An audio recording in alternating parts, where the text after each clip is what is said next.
voltage in time and in frequency as well. So this is an op-amp. We also did the MOSFET. And again, MOSFET is a much more complicated equivalent circuit. But again, it does use a voltage-controlled current source that we came up with an updating equation for it. And here is an example of a circuit. And you can, again, you see a very good comparison between B-SPICE and finite difference time domain. BGT is another example. And for this one, we needed a current-controlled current source. And here is one example. And you can see the amplification is happening over this frequency band. So those three different types of amplifier are being simulated and tested directly in the finite difference time domain. Right now, we are trying to come up with S parameter and what we call it X parameter as well. S parameter is going to capture the fundamental frequency operation of this amplifier. The X parameter is going to capture the fundamental plus the harmonic, and we can integrate those into the finite difference time domain code as well. Okay, to speed up the finite difference calculation, we also can use non-uniform discretization or non-uniform grid. For example, for a configuration like this, to get accurate results, you have to go to this fine mesh. But you can get the same result by having finer mesh here and finer mesh here. And the number of cells in this configuration is much smaller than the number of cells in this configuration, and we can get the same results. The way we do it is basically, if this is a fine uniform subgrid, and this is a coarse uniform subgrid, we have a transition period in which the grid is basically gradually go from the small grid to the large grid to avoid any internal numerical reflection. Here is one example. You can see the circled area is having fine grid. All other area is coarser grid. And you can see the non-uniform grid, which is the blue, with the very fine grid is the black, almost on top of each other. And if you use a coarse grid, you are going to have a shift in frequency in this simple configuration. And you can see that the non-uniform grid, in terms of simulation time, about 20, I think this, yeah, 20 minutes. If you use fine grid, it's 33 minutes. If you use coarse grid, it's 10 minutes. But the coarse grid is not going to give you accurate results. So basically, from 33 to 19 minutes, that's a good saving in time. And you can also see that if you do a coarse grid, you have about 277 million cells, and in the non-uniform is about 181 million cells. So space that you basically save memory and get your simulation in a shorter period of time if you use non-uniform discretization. Another example here where we have a fine grid around this area here and this area here, and everywhere is coarse grid. The saving in time goes from 1800 minutes all the way to 460, and the space goes from 720 to 228, and you get basically the same results. Some of the medical applications require the simulation of human tissues, and human tissues are dispersive material. Basically, the frequency properties are not constant across the frequency. And if you try to put this into a finite difference time domain simulation, you need to take care of this property in the simulation. So we represent the permittivity, which is a function of frequency, with this expression here. And this is an example of, which example is this? It is just one example of dispersive material.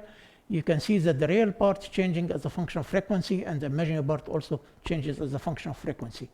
So if this represents the complex permittivity of the material as a function of frequency, we can adapt the finite difference time domain to use this kind of equation for the permittivity, and this way we can integrate the dispersive material into a finite difference time domain code. We did this on a canonical problem like a sphere, and we ran the finite difference time domain, And with one run, we obtained the results at 3 different frequencies, and we ran the exact solution at those 3 different frequencies with the 3 different permittivity profile, and you can see a perfect match for the RCS in 2 different plane cuts. Some time ago, 2001, about 21 years ago, we developed the expression for permittivity of different kind of human tissues all the way to 20 gigahertz. So basically, if you would like to simulate any one of those tissues into a finite difference time domain using this Debye expression, the table gives you the coefficients that you use it here, and you integrate it into the finite difference time domain. Right now, with all the 5G applications, we have antennas that are in the 20 to 30 gigahertz and antennas in the 40, 48 gigahertz. So this table is no longer valid for those frequency ranges, so we extended this table all the way to 100 gigahertz. And we have an ACES paper that has the tables and the information about the Debye coefficients all the way to 100 gigahertz. I'm going to skip this because this is the topic of the next talk, and we are going to go through this in details later on. Also this one.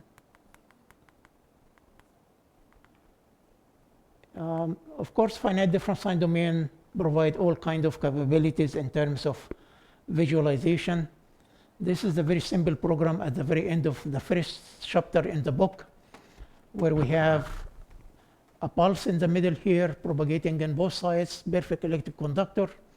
After a few time steps, you can see that the electric and magnetic field are displayed here. The magnetic field is multiplied by the free space intrinsic impedance to fit within the same range of the electric field. When the pulse started to hit the electric conductors at the edges, you can easily see that the electric field is going to reflect with a reflection coefficient equal -1. Magnetic field is going to reflect with a reflection coefficient equal to 1, and basically continuous. It's very simple, one-dimensional code that illustrates the performance. And there should be a movie here. I don't know if it's going to work or not from the flash drive. Let's see.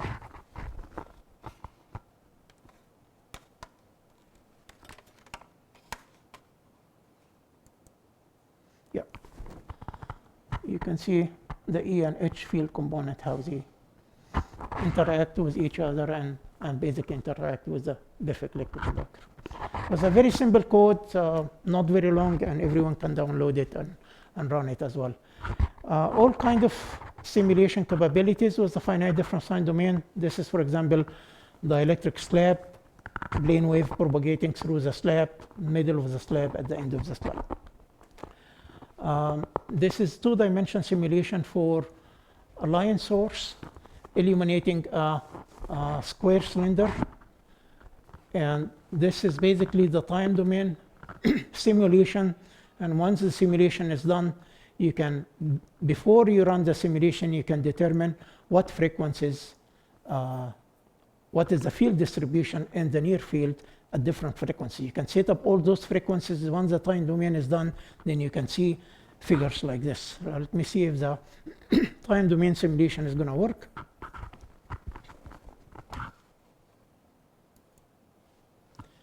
This is a line source propagating cylindrical wave hitting the square cylinder, and you can see the field goes to the edges and being absorbed by CBML. Whenever the simulation is finished, basically we want it output at 1 gigahertz and 4 gigahertz, and that's basically what we get. Again, we don't do fast Fourier transform after the time domain is finished. We do the discrete Fourier transform while the time domain is running, and we do this at every node around the object in this frame where we would like to see the field distribution. Okay, so this is a simulation one more time.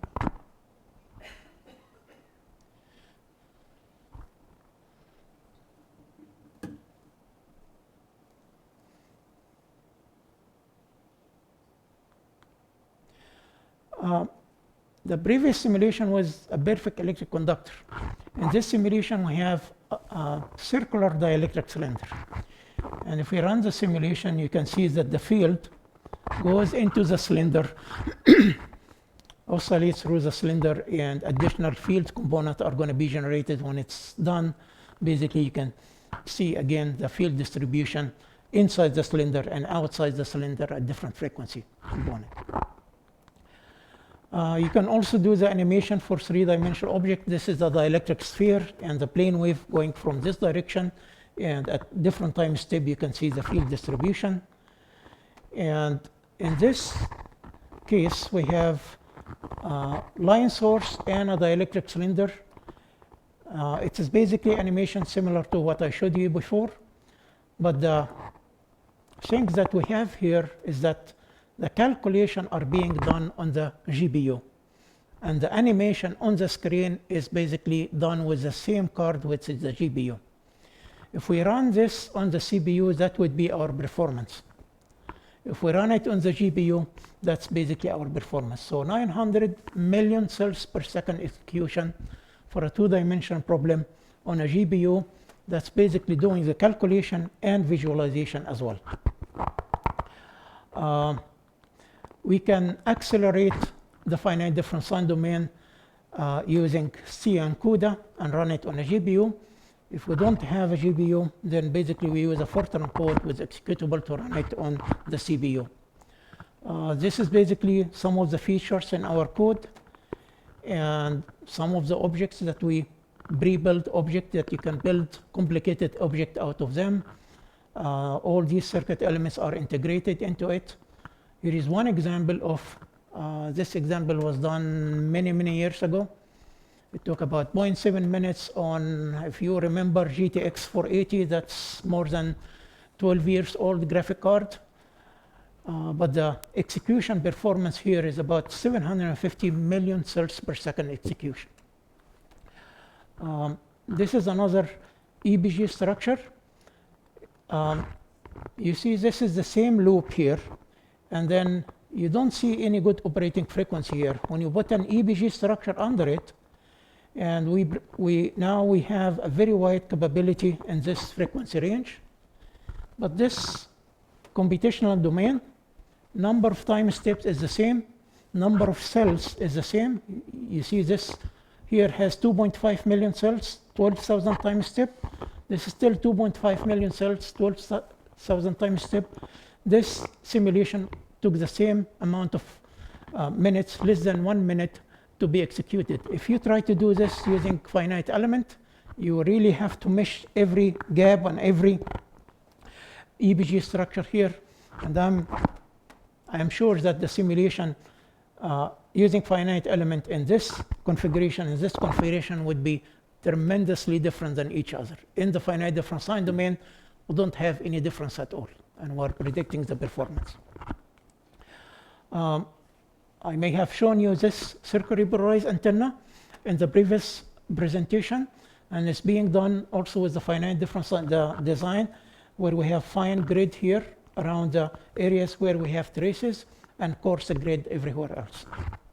And this is how we set up the region that has finer grid relative to coarse grid.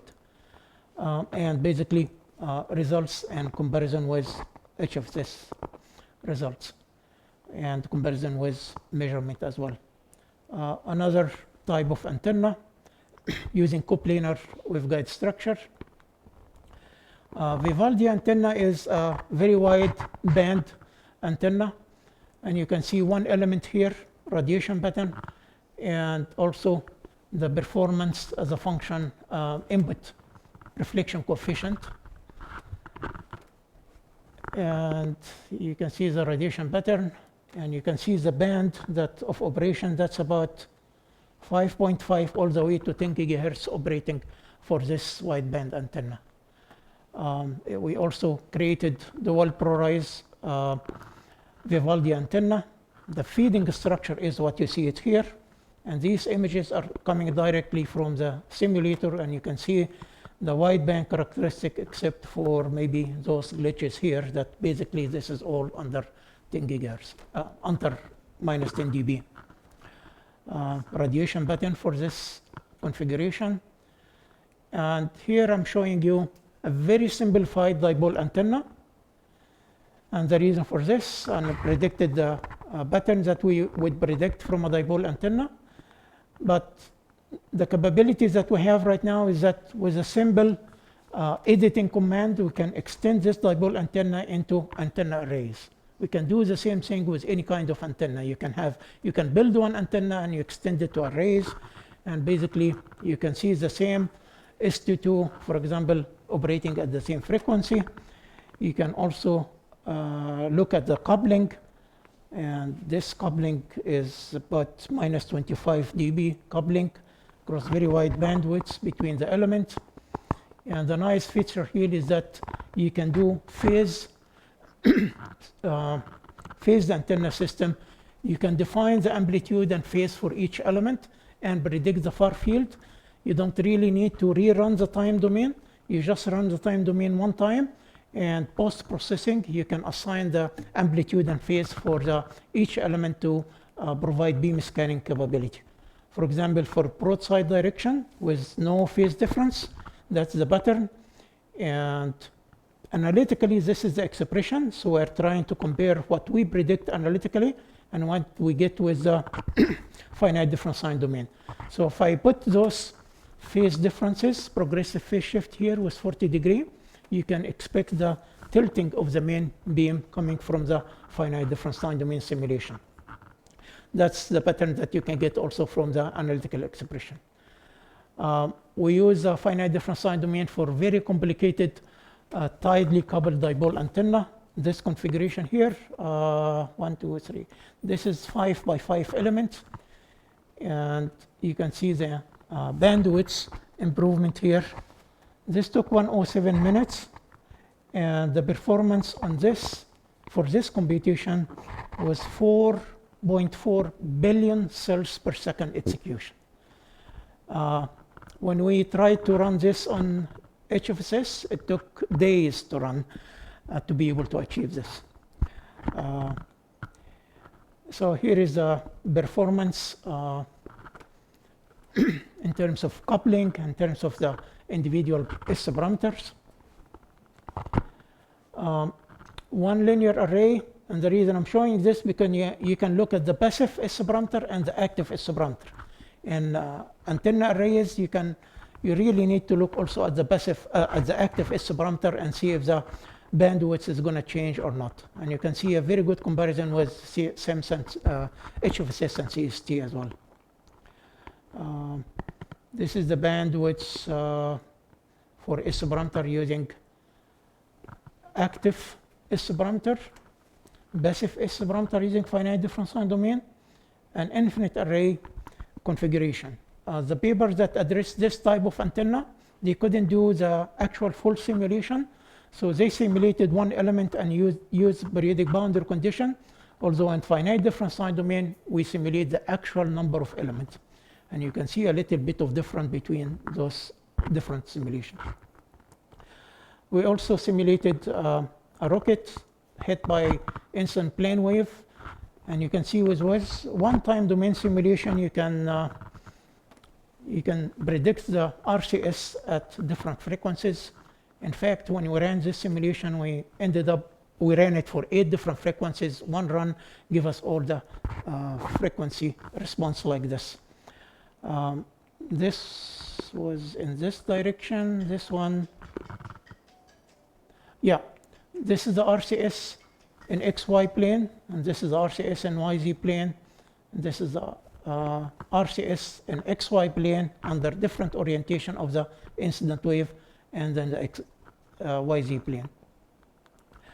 We also managed to put an entire fighter plane into the finite difference time domain simulation, and we can also predict the RCS of it due to this plane wave incident and due to another direction of incident plane wave.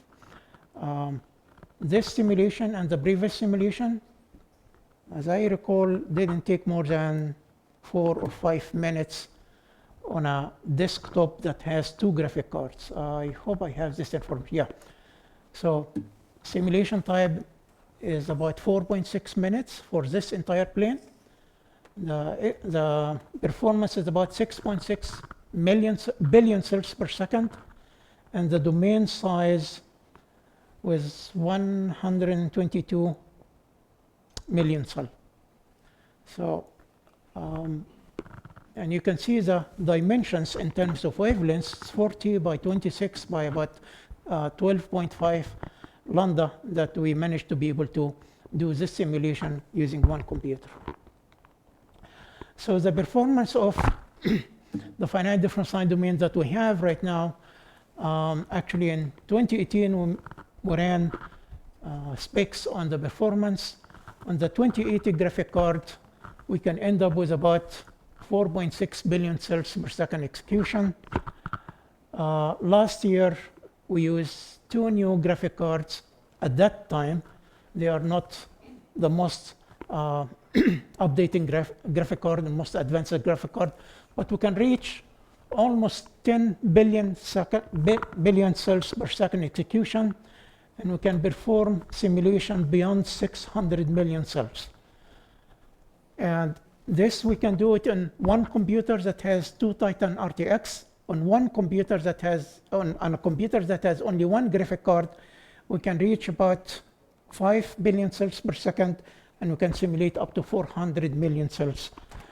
Just 400 million cells, just to give you an indication, in this simulation, we had how many? 122 million cells.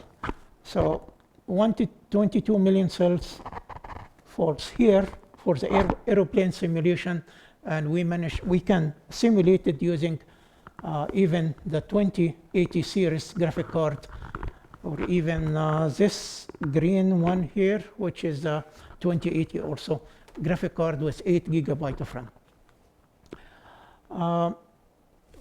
I don't know how much time do we have, but we can also do the speed up using the CPU and MATLAB. Toolbox has parallel toolbox. We can do the speed up using the MATLAB code in the book. Using MATLAB toolbox, minimal changes in the code, you can achieve performance going from 10 million cells per second all the way to 40 million cells per second. And that's very easy for any students to do it. So we did it on multi-cores. We have AMD chip that has 32 cores, 16 cores, and with hyperthreading we can go up to 32 cores. So we can reach this level here about 27, 28 million cells per second relative to one core, which is about 10 million cells per second. The same way you can do it on, no, actually the CPU has 32 cores. That's why we have hyperthreading. We use 64 cores, but you don't get much performance. You get about 50 million cells per second. And using GPU, this is what I showed you before. Using 1 GPU, 2 GPU, 3 GPU, 4 GPU, basically with the parallel processing toolbox, you can be here about 700 million cells per second relative to 10 million cells per second execution on a CPU. Okay, yeah, I'm done already. Yeah, okay.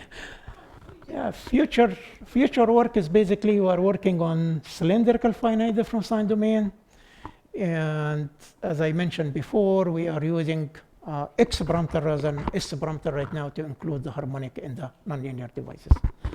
So this is the first edition of the book, and this is the second edition that has at least 4 different new chapters, including the dispersive material and different enhancement in some of the chapters. So some of the people who have worked with me over the years for this technique, specifically Dr. Weiser Demer, he was one of my PhD students and one of my postdoctorate, and now he's an associate professor. Questions now? Okay.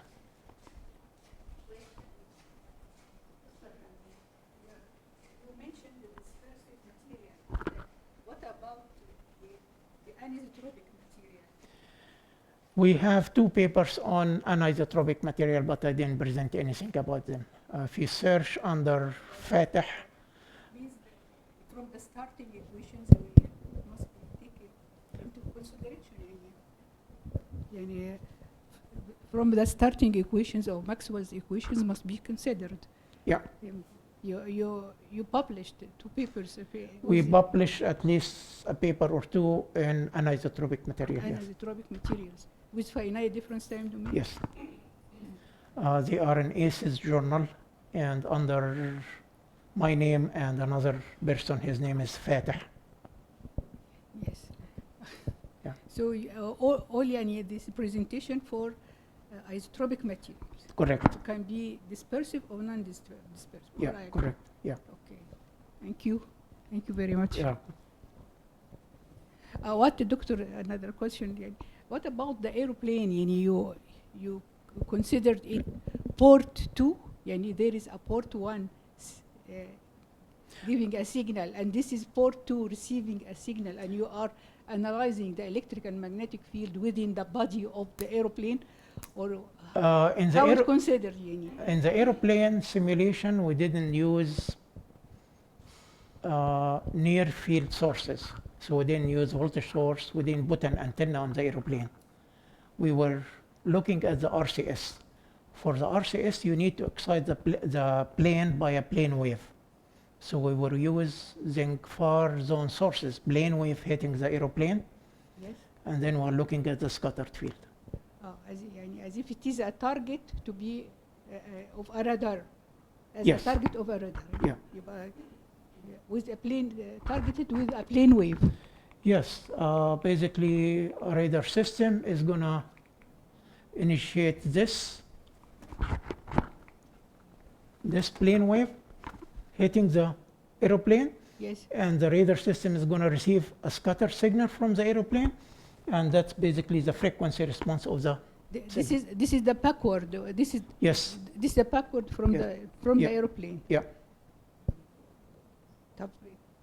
It depends on what, Doctor, parameters. يعني it depends on the dimensions and materials and. Yeah. In this aeroplane, we have perfect electroconductor for all the red area, and then we have glass for this yellow area.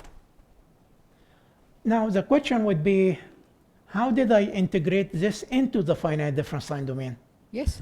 And basically, we have the aeroplane structure, and we integrate it in using I don't remember, I think STL file that we can integrate in our software. We can integrate images. We can integrate STL files for 3-dimensional object. We can integrate DXF files of any planar structure as well.